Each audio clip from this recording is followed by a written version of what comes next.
Labyrinthe du souvenir, déchiffrer l'âme. Comprendre les mémoires et réflexions pour vivre le présent. Auteur, Éric Navarro. Prologue. Ce livre convie les lecteurs à un voyage introspectif au cœur de la complexité de la condition humaine, examiné sous la lumière de l'espérance, du repentir et du désir inébranlable de connexion. Au centre de chaque récit repose la quête éternelle de sens et d'appartenance, une odyssée marquée aussi bien par la clarté de la rédemption que par les ombres du passé. Ces histoires s'entrelacent dans le délicat équilibre entre la douleur et le plaisir, le souvenir et l'aspiration, tissant une tapisserie d'expériences humaines qui résonne avec l'universalité de nos luttes et de nos rêves. Avec un ton oscillant délicatement entre mélancolie et espoir, le livre ne cherche pas seulement à raconter des histoires, mais à susciter une profonde réflexion sur les dualités qui définissent notre existence.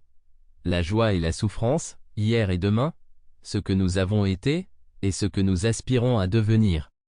À travers ces récits, nous sommes invités à contempler la danse complexe de la vie, où chaque pas en arrière dans la mémoire peut devenir un pas en avant, vers la compréhension et l'acceptation. C'est une exploration de la manière dont, même dans nos heures les plus sombres, subsistent des éclats de lumière capables de nous guider vers l'aube de nouvelles possibilités. Chapitre 1, Introduction. Au moment où le crépuscule s'efface dans la lueur de l'aube annonçant un avenir proche, nous nous trouvons au seuil d'un nouveau chapitre de la saga humaine, illuminé par la promesse de l'innovation technologique. Au cœur de cette aurore technologique palpite une invention révolutionnaire, une technologie capable de nous plonger dans les profondeurs de nos mémoires, nous permettant de revivre les instants qui ont sculpté notre existence, ou d'affronter ces souvenirs que nous souhaiterions pouvoir réécrire. Mise au point par Neurotech, une société devenue un géant du domaine des neurosciences, cette technologie se dresse à la fois comme un phare d'espoir et comme un mirage de désespoir. Pour certains, elle offre la promesse d'une renaissance personnelle, une chance de réconciliation avec le passé. Pour d'autres, elle représente une fuite dangereuse vers l'illusion de ce qui aurait pu être.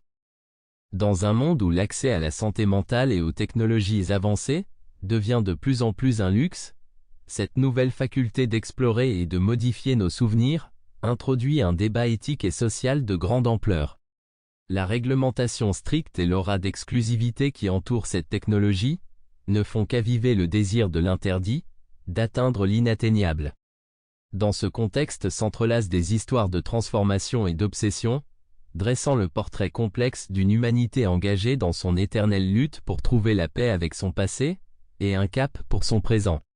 Ces récits nous plongent au cœur d'une société au bord du changement, nous invitant à nous demander si la clé d'un avenir radieux ne réside pas, paradoxalement, dans les ombres de nos souvenirs les plus intimes. À mesure que nous parcourons les récits suivants, chacun deviendra une fenêtre ouverte sur l'âme, offrant à la fois un reflet des personnages qui peuplent ces pages et un miroir tendu vers nous-mêmes, dans notre quête incessante de sens et de rédemption. Nous sommes confrontés à la question de savoir s'il est possible de nous affranchir de la trame de notre passé, et en fin de compte, de trouver la paix et un but dans l'acte même de se souvenir. Cette odyssée à travers les labyrinthes de la mémoire nous invite à considérer la complexité de la nature humaine et la quête insaisissable de la vérité dans nos vies. Elle nous rappelle qu'au cœur de nos expériences, tant dans la lumière que dans l'ombre, réside l'essence même de ce que signifie être humain. Chapitre 2, Le dernier adieu. Au crépuscule doré de sa vie, Daniel reposait dans une chambre où les murmures du passé se mêlaient à l'avancée silencieuse du temps.